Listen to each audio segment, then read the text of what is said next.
Osrednje gasilsko društvo šteje 185 članov, tako pionirjev, mladincev kot članov in veteranov, ki imajo na voljo 3 vozila. Pokrivamo srednji del Mirne Peči, posebno zdaj se je začela razvijati obrtna cona, kjer je možnost požarov in to zelo večja.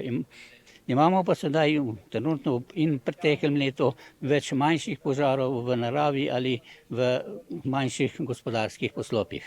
Delujemo dejansko po celi občini, to če nismo drugje, pomagamo tudi drugje.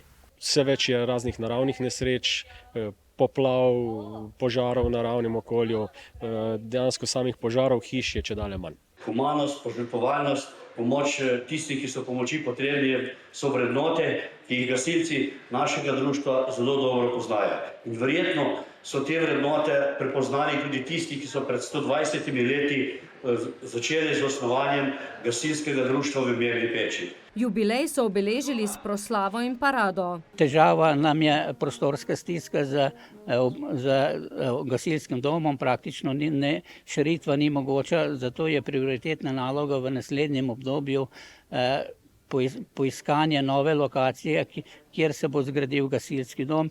To naložbo pa bodo zmogli le ob podpori občine, je poudaril Zoran.